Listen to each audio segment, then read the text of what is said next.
যারা আজকে মাহফিল শোনার জন্য মাহফিলে বসছেন, অবশ্যই আপনারা আল্লাহ প্রেমিক, রসুল প্রেমিক, ওলি আল্লাহ প্রেমিক। আর যারা আসতে পারে নাই, তাদের নসিবের মধ্যে আজকে মাহফিলের সওয়াব লেখা নাই। বড় হুজুর বারবার ডাকেন, কেন ডাকবো? জোর করে সব পাওয়া যায়, ভালোবাসা পাওয়া যায় না। আল্লাহ জান্নাত বানাইছে, জাহান্নাম বানাইছে, ভালো করার ক্ষমতা দিছে, খারাপ করার ক্ষমতা দিছে। সে ভালো করেই জানে দোকানে দাঁড়ায় থাকলে তার লস হবে, মাহফিলে বসলে আইসা তার লাভ হবে।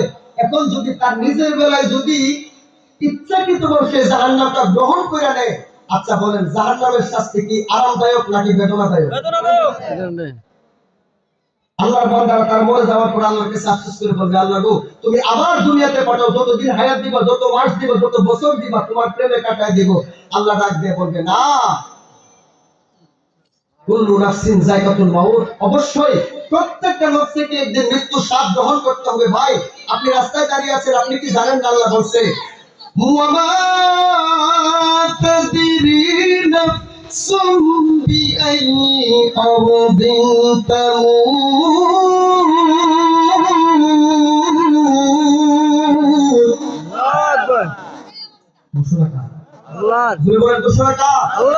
আল্লাহ বলতেছে, বান্দা তুমি তো জানো না কোথায় কখন কি অবস্থায় মরে যাইবা। আজকে যে তোমার রাত্র হইলো, আগামীকাল সকাল তুমি দেখতে পারবা কিনা এটা তুমি জানো না। এই সমস্ত কিছুর মালিক আর শক্তি আমার কাছে।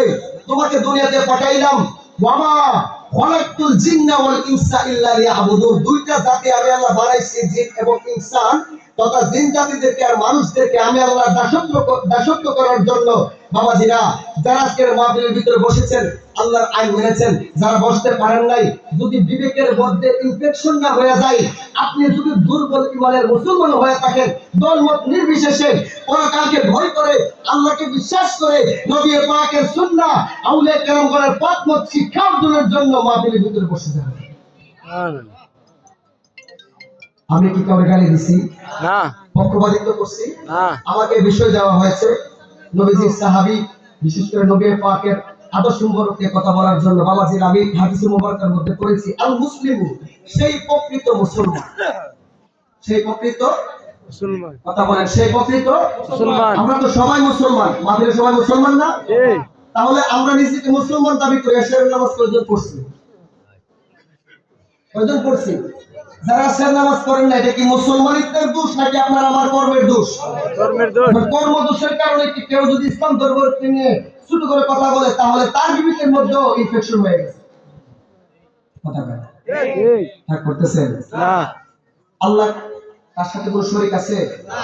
তো বর্তমানে নবুয়ত নাই, নবী পাকের সুন্নাহ, আদর্শ, মহব্বত যদি আমরা নিজের মধ্যে বাস্তবায়ন করতে চাই, তাহলে নবী পাকের সাহাবীরা কিভাবে নবী পাককে ভালোবাসছে, আর নবী পাকের আদর্শ জানতে গেলে অবশ্যই নবী পাকের ওই কর্মগুলোকে আমাদের মধ্যে বাস্তবায়ন করতে হবে।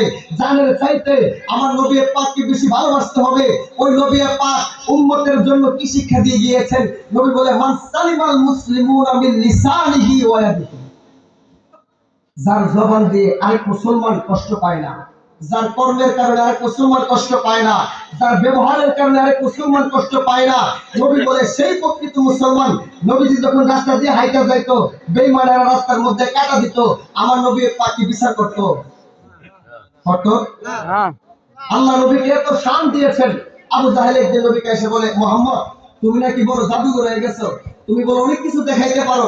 আচ্ছা ঠিক আছে, তুমি যদি আকাশের চন্দ্রটাকে দ্বিখণ্ডিত করে দেখাইতে পারো, তাহলে তুমি যে সত্য নবী মাইনা নিব, তোমার কালেমা গ্রহণ করে নিব। আল্লাহর দরবার দুইটা হাত তুলে বলে, আল্লাহ